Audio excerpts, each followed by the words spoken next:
to Real Talk. This is Phillip Carter. I'm with my co-host Alex Brown, and we are here with Bishop-elect Bonnie Hunter. What a privilege it is to have you today. Thank you. She is the pastor of the Friendship Outreach Ministries, Friendship Church Outreach Ministries in Capitol Heights, Maryland.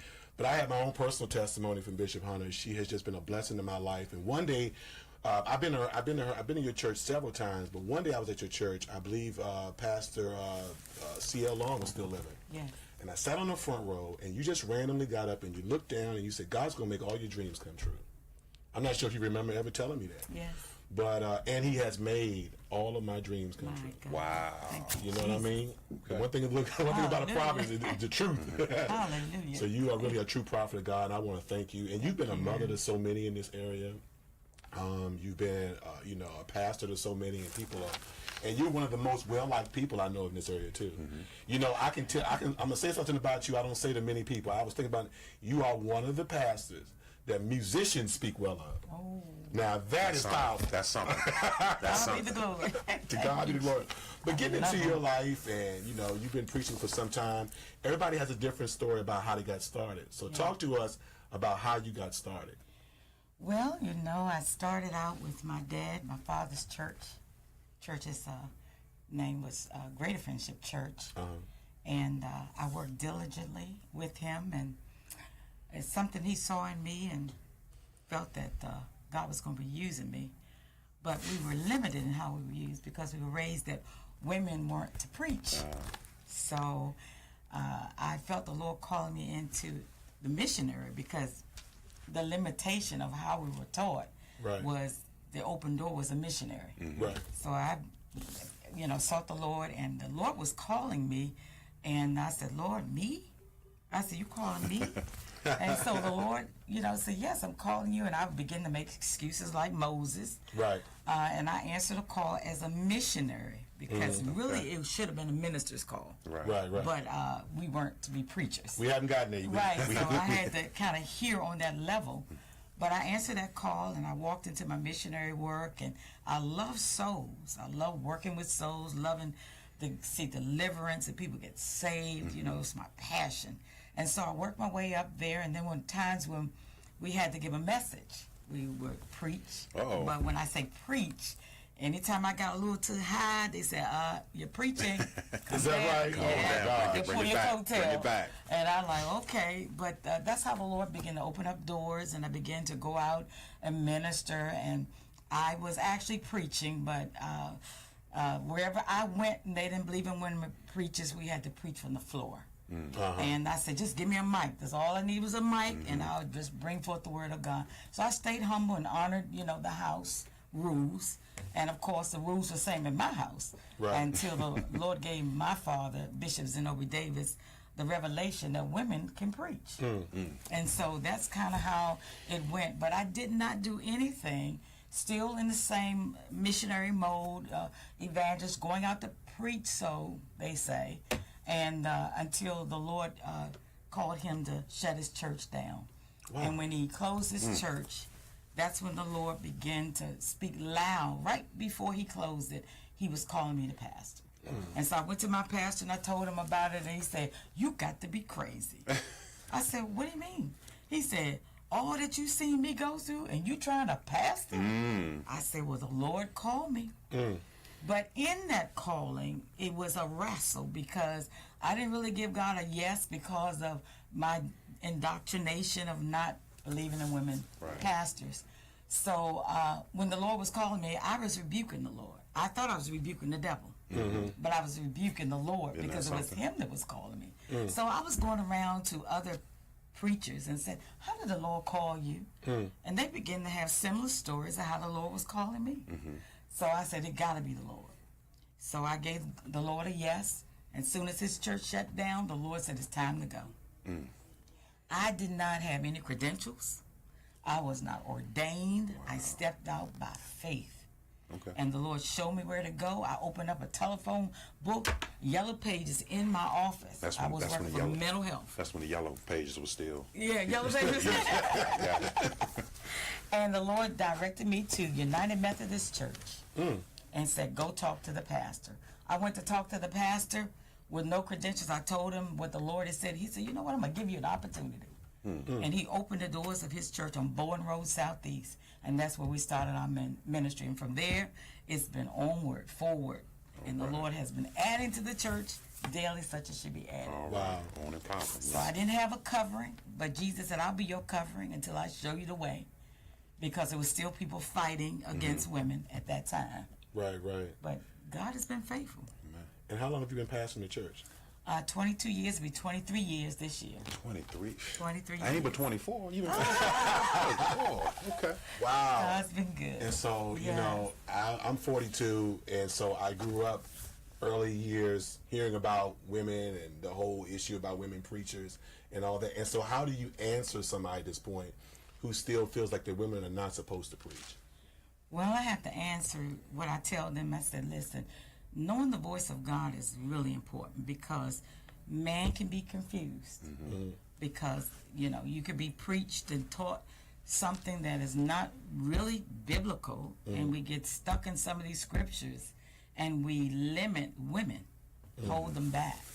But you got to hear the voice of God, because as I said earlier, that I was rebuking the Lord. I thought it was the devil. Thought I was rebuking the devil. Isn't that something? But the Lord never stops. And one thing about he validates it. You know, God, he does nothing in a corner. That's right. God, you know, he does nothing in a corner. And what he does, he validates it. And God just put a seal on it. Wow. And it didn't come to naught. It became a blessing. And then even men that said they didn't believe, they were coming out of woodwork. And they were saying, you know, I support women preachers. I believe in women. But I tell the women this, if God is talking to you, step out by faith, because God will, he'll have your back. And he'll provide the provision. He will do. Listen, I didn't want for nothing. Every bill was paid, even to the point now our building is paid off. All right. And that so we're something? debt free. Wow. And that's we bought a amazing. second building, and that's debt free. Come on now. Wow. God is faithful. So how important is it to have your husband by your side and his role and his support? Let's talk about that a little bit. Speak well. let me tell you, this is a dream come true with my husband by my side. My husband, when I was called, and that was another issue that me and the Lord had a discussion with, is that my husband wasn't saved. He was out in the street. He was on drugs. He was just doing his thing. I said, Lord, how you going to call me the pastor and I can't even get my own husband saved? So that has always been on the plate since I've been saved, that God would save my husband. But God, you know, when the Lord calls you, he already knows what's going on in your life. Right. But we don't think he knows. So I stepped out by faith alone, pastoring a church, and men, and women. Right. And one day, the 5th year of my pastoring, you know, I think my husband thought I had a boyfriend. I really do. Talk about it. Because he kept saying, why are you so happy? You know, what's going on? You ain't paying, you know. He just kind of saw the happiness in me, and he was doing wrong. Saw the glow. And God has sustained me to the point where what his foolishness, what he was doing was not moving me. It was really propelling me to do more. But that Sunday morning, God had me preaching in the church, and my husband came. Wow. And I was in high gear preaching. And all of a sudden, I hadn't even finished. I'm up here preaching, and all of a sudden, he comes down the aisle with a handkerchief in his hand. Come on here now. Oh, my Shanda, glory. I feel it right now. Hey, my Shanda. Yes, Comes Lord. down, and I'm looking like, oh, my God. He comes down crying. Fell on his knees. And I'm looking around and said, who gonna pray for my husband? Nobody was qualified. And I stepped down, and I had to bring it in because I saw the Lord moving. And I spoke to the Lord. I said, oh, my God. The Lord said, pray for your husband like you do any other soul. Right. And that's how I got my composure. And I said, what do you want the Lord to do for you? He said, I want to be saved. My God. And he gave his life to Christ that day, and no turning back. Gave up his drugs when I was trying to help him. You know, clinics and this, that, and God did it one day. Ain't that something? Got delivered. Ain't that something? And no turning back. So it's been a wonderful thing to have my husband by my side. I'm telling you, it gives even more strength to the ministry. more men have come in, because I'm a Deborah, and men were coming in, because I told the Lord, I said, if you call me to pastor, we got to make a deal. I don't want to pastor all women. Right. And the Lord was bringing the men in, but it has increased since my husband and myself. So it's a blessing. He's my partner. He's my amen corner, pushing me all the time, encouragement. Wow. So it's a blessing. Wow. Stay right here. We're going to come right back with the second part of this interview with Bishop Bonnie Hunter. We're back. Welcome back to Real Talk. We've been having an awesome discussion and testimonial and praise in here with Bishop Bonnie Hunter. It's just wonderful having you here. Thank you so much for joining us. Thank you for having me. Let's talk about your family. You told me you have 4 children. 4 children, 2 girls and 2 boys. Who are they? Elijah, Jeremy, Shanita, and Alicia. And Shanita is the only one I know. But if it wasn't for Shanita Roy, we would not have the Musicians and Singers Fellowship. Did you know that? No, I didn't. Shanita sent me a message one day and said, you need to bring the musicians together. Wow. And that was after we had a recent death 2 years ago. Yes, I remember that. And that prompted me to do all this kind of stuff. And she helped me and she guided me through it. We got the first one was down, and now we are selling. It's to become a phenomenon in the area. Oh, wow. So God bless you, Shanita and Damian Roy. That's awesome. Awesome. I love y'all. Elder Roy. Yeah. That's what I'm trying to tell you. Yeah, he's a blessing. He is a sweetheart. So you get ready to be consecrated as a bishop. Yes. When is that? July the 6th, this year, at the Hilton Tyson, or Tyson's Hilton. Tyson's Hilton. Yeah, in Tyson's Corner. And I know that was a process. It was a process. Can you, in 2 minutes, tell us a little bit about what that process is like? Well, it's a long process. I am the first woman pastor in my organization. I belong to the International Bible Way Churches worldwide, and as under Apostle Floyd Nelson. Okay. But it was a long process because being the first woman, they call you a trailblazer.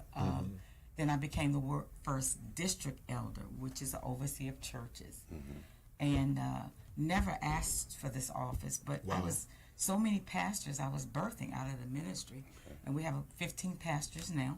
Wow. And so they were like, well, let's get rid of gender and look at the work. Right. But because my organization has grew up under that, keeping women down, it was a fight. Every time you come back, they have a board meeting, and they were like, we don't want to do it. And so it's been a long journey, but I held on. And every time I leave the convocation, I go back home and continue to do the work. But I thank the Lord that God gave me favor, and I knew that God was going to do it one day. It took about 7 years or so. And so they finally voted on it, and I had an overwhelming vote. And one thing they say to me is that you model the type of woman that we want to be a bishop. That's all right. And so that was such an honor to me. So I thank God for that. And so we're here now. It's almost like a dream. Like, was it going to ever come true? Because so many people the pastors that we're under, you need the authority. It's wonderful to pastor them, but you need that authority to do what you need to do to run or oversee or pastor pastors. And I like what you said about throwing away the gender and just looking at the work. Absolutely, yes. Wow. In a few minutes we have left, you are just doing a phenomenal work in this area, and we want to let you know that we appreciate all of what you're doing. Yeah. Thank you. I also know that you are a singer. Oh, Lord, yes, I do a little bit. I've watched enough videos and I said, here we go. I asked you off of the air, you play any music, you said you don't play. No. Yeah, but you do sing. Have you ever written a song before? I haven't written a song. Yeah. But I haven't written a song, but I created a song singing. Is that right? Oh, yeah, in worship. Well, then you wrote one then. Okay. Oh, yeah, You wrote one. God wrote one in your in spirit. worshiping, yes. The Lord give me the melody, and I said, y'all follow me now. There you go. Y'all capture this moment. I might not remember this. Now, you told me you don't want to talk about the TV show you watch during the day, but do you have any other hobbies that you'd like to discuss? Anything that this area does not know about you? No. I just love my family. Well, and I love great. bringing my family together.